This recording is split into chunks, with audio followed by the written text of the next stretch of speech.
Olá e sejam muito bem-vindos. Hoje a gente vai mergulhar fundo em um dos cantos mais sombrios e fascinantes de Vampiro à Máscara. Vamos falar das famílias menores do clã Giovanni, os mestres da necromancia. O material que a gente tem aqui é um verdadeiro dossiê. Nossa missão é desvendar essa teia de poder, as especializações, assim, macabras e os conflitos internos. E, só para deixar claro, vamos falar dos Giovanni, mas também da sua forma mais recente, o clã Hécata. E esse já é um ponto de partida excelente, porque a gente já cai direto num paradoxo, né? O autoproclamado clã da morte é, na verdade, o que mais cria desvida. Nenhum outro clã de vampiros foi tão longe, gerou tantas ramificações, tantas linhagens. Eles não só lidam com a morte, eles a cultivam, sabe? Pera, isso é fascinante, mas isso não é um risco, assim, gigantesco? Criar tantas linhagens, cada uma com sua própria agenda, isso não acaba gerando mais rivais internos, potenciais guerras civis? É como, sei lá, gerenciar dezenas de startups famintas por poder debaixo do mesmo teto. Uma hora a estrutura tem que ranjar. Sem dúvida. E você colocou o dedo na ferida. O controle é a obsessão deles. Mas a história mostra que esse controle é muitas vezes só uma ilusão. O caso que a gente vai ver agora é o exemplo perfeito disso. O conflito sangrento entre os Dunsirns e os Richardsons na Europa pós-Segunda Guerra. Certo, cenário é a década de 50. A Europa em ruínas. Um terreno fértil para o mercado negro. Imagino que para os Giovanni isso foi um prato cheio. Exatamente. De um lado, a gente tem os Dunsirns, uma família escocesa de banqueiros, elite, discretos, eficientes, mas com um segredo, assim, absolutamente horripilante. Eles são canibais. Canibais! Eles acreditam que consumir a carne e os ossos dos inimigos dá força, poder, longevidade. Espera, canibais em que sentido? É tipo um ritual simbólico ou a gente está falando de algo literal? Estilo Hannibal Lecter. Totalmente literal. O material que a gente analisou descreve que os anciões da família são bem insanos por causa dessa dieta. E para piorar, tem rumores de que eles têm laços de sangue com lobisomens corrompidos, os dançarinos da espiral negra. Para eles, não é só poder, é o prazer de devorar os rivais. E nos anos 50, eles já eram peça-chave na engrenagem Giovanni, sabe? Financiando operações, lavando dinheiro. Muitos deles já como carniçais, imagino. Isso. Certo. E só para deixar claro para quem talvez não esteja tão familiarizado, carniçais são basicamente mortais que bebem sangue de vampiro para ganhar poder, né? Longevidade, força e viram servos leais, pelo menos na teoria. Exato. E do outro lado da disputa estavam os Richardsons, uma linhagem inglesa antes poderosa ligada à Companhia das Índias Orientais. No caos do pós-guerra, eles acharam um novo nicho, o tráfico de seres humanos. Um negócio brutal, mas muito lucrativo. Então temos banqueiros canibais contra traficantes de pessoas. Mas isso me parece uma falha de gestão gigantesca por parte da liderança Giovanni. Por que eles deixariam duas famílias subsidiárias chegarem a uma guerra aberta, arriscando expor todo mundo? O que isso diz sobre o controle que eles realmente têm? Diz que o controle deles é reativo, não proativo. Eles preferem a ordem, claro, mas o conflito só virou um problema quando começou a respingar na família principal. E o fascinante aqui é que a guerra quase causou um racha no clã. Cada família tinha um patrocinador diferente em Veneza. Diego Giovanni apoiava os Dunsirds e Emma Giovanni apoiava os Richardsons. A disputa no submundo virou um cabo de guerra na cúpula. E como isso se resolveu? Uma briga entre anciões vampiros não deve ser nada sutil, né? Foi resolvida da maneira mais pragmática e brutal possível. Diego simplesmente tinha mais influência em Veneza. Ponto. Com o apoio dele, os Dunsirds não só venceram a guerra, eles aniquilaram os Richardsons. E a punição para Emma, a patrocinadora que perdeu, foi um ato de humilhação pública. Ela foi forçada a beber o sangue do Diego na frente de todo mundo, um sinal de submissão. Uma mensagem bem clara. E o que aconteceu com o chefe da família Richardson? O destino dele foi o selo final dessa vitória. Bradley Richardson foi o prato principal num jantar comemorativo da família Dunsirne. E segundo o material, ele foi devorado por completo. Sangue, órgãos, ossos, tudo. Foi uma demonstração de poder que consolidou o domínio dos Dunsirnes. Nossa. Ok, isso é bem tenso. Então, os Dunsirnes são a face sofisticada do crime, os banqueiros, mas quem é que realmente suja as mãos? Aí entram os putanesca. Se os Dunsirnes são o cérebro financeiro, os putanesca são os punhos, a força bruta do clã. Mestres da extorsão, da intimidação, do assassinato de aluguel. E eles são tão desprezados pelo resto da família que são tratados pior que os carniçais. Raramente são convidados para Veneza, a menos que seja para receber ordens. O material que eu li sobre eles pinta uma imagem bem estereotipada. Quase uma caricatura. O típico vampiro mafioso, sabe? Sotaque de Nova Jersey, correntes de ouro, aquela coisa toda. A aparência é essa mesma, e é de propósito. Eles abraçam o estereótipo. Um detalhe curioso que o nosso material aponta é sobre as unhas deles.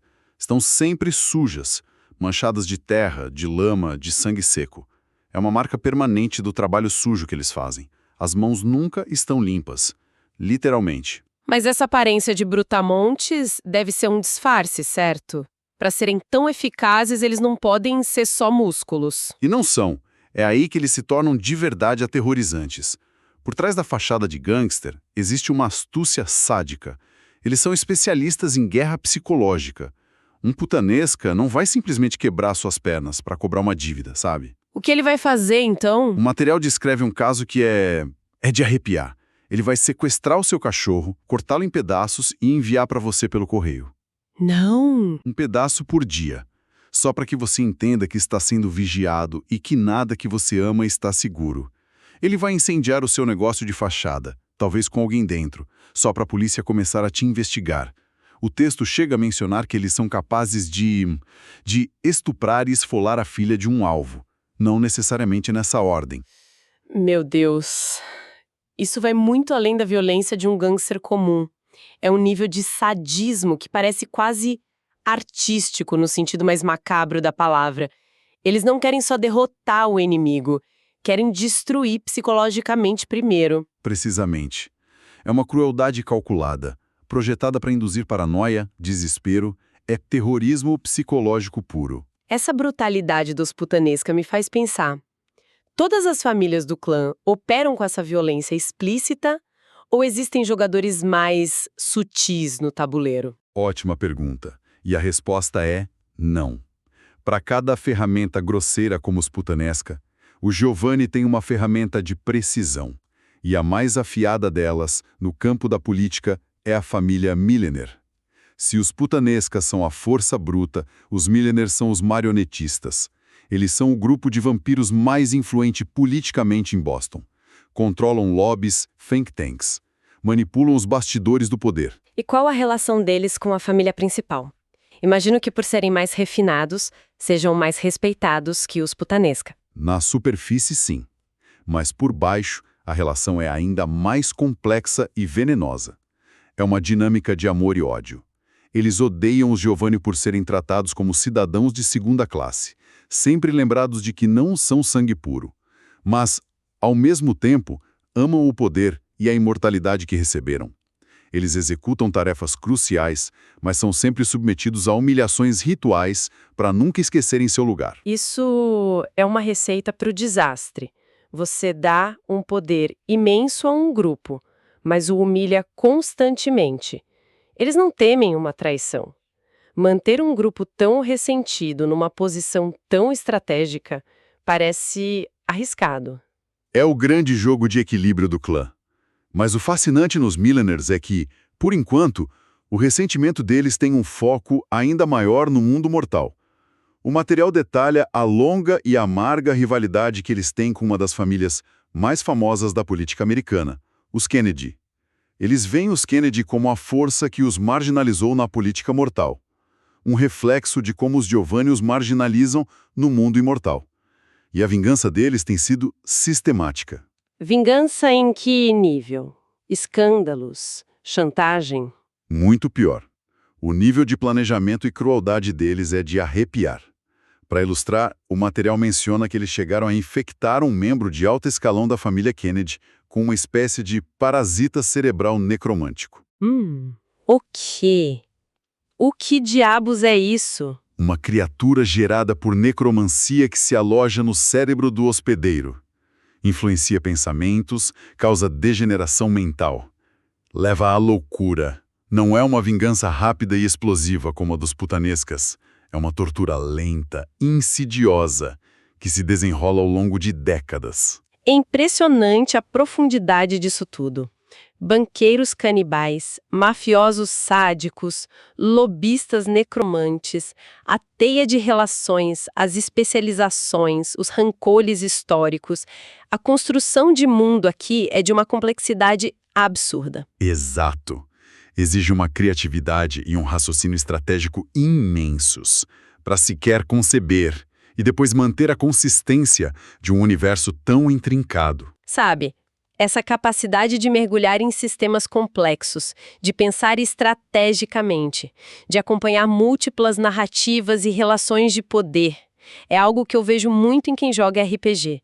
É um público que, em geral, adora ler, é inteligente e se aprofunda nos temas que lhe interessam. Sem dúvida, é uma verdadeira ginástica mental que estimula tanto a lógica quanto a criatividade. Pois é, e esse perfil de dedicação e pensamento complexo combina muito com quem estuda para grandes desafios, como vestibulares, concursos públicos, concursos militares, OAB e até residência médica. Falando nisso, para quem é estudante e quer se preparar de verdade, a dica é entrar agora em medcoub.com.br, baixar o app e aproveitar o maior banco de questões do Brasil. Lá tem provas anteriores de todas as instituições, questões comentadas, resumos práticos, aulas completas e flashcards prontos para revisar onde quiser. E essa complexidade que a gente mencionou não é por acaso. Se conectarmos isso ao quadro geral, a escolha de cada uma dessas famílias, Dun Cirnil, Putanesca, Milliner, faz parte de uma estratégia muito maior dos Giovanni, ou a Hecata. Então é como montar uma corporação do crime sobrenatural. Cada família é um departamento com uma função muito específica: finanças, operações, relações governamentais. É a analogia perfeita. Eles estão construindo o próprio ecossistema, um clã de clãs, para cobrir todas as esferas de influência. A ideia é ter uma família especializada em cada área para que eles não precisem depender de outros clãs de vampiros. Para que eles precisam dos Ventru e para a política se tem os Milliners, para que negociar com os Bruja por força bruta se tem os Putanesca, o objetivo é a autossuficiência. Isso nos leva ao princípio central do clã, então. Ordem através da especialização. Cada um no seu quadrado. Exatamente. Cada família tem seu campo de atuação e é fortemente desencorajada, para não dizer proibida, de se desviar dele. O material é muito claro sobre isso. Eles não têm interesse num putanesca querendo aprender rituais astecas. Isso é território de outra família. Eles não querem um membro da família alemã Koenig se metendo na política americana. Essa é a praia dos Milliners. Mas isso não sufoca a ambição individual? O que impede um Dunser talentoso de querer mais do que só gerenciar finanças? Acontece o que vimos com os Richardsons. A ambição desenfreada é vista como uma ameaça à estabilidade. A estrutura é projetada para manter um equilíbrio de poder. Se uma família começa a acumular poder em múltiplas áreas, ela se torna uma ameaça. A especialização forçada é o mecanismo que eles usam para tentar evitar uma guerra civil. Então, para resumir, o grande poder dos Hecata não vem só da maestria sobre a morte. Vem principalmente da capacidade de gerenciar essa rede brutal e especializada, controlando os setores-chave da sociedade. Exatamente. Mas eu adicionaria uma camada final a isso. Essa ordem, construída com tanto cuidado e mantida com tanta violência, talvez seja muito mais frágil do que parece. A tensão constante, o ressentimento latente que a gente discutiu, especialmente nos Milliners e nos Putanesca, tudo isso é combustível. O desprezo, a humilhação, são rachaduras na fundação desse império. O equilíbrio é delicado. O que nos deixa com um pensamento final para refletir. O material que a gente analisou afirma que o clã da morte é o que mais criou o desvida. Se cada família menor que conhecemos foi escolhida por uma habilidade específica do mundo mortal, finanças, política, crime organizado, que outras especialidades do nosso mundo a Hecata ainda poderia estar buscando para incorporar em sua teia de poder? O que vem a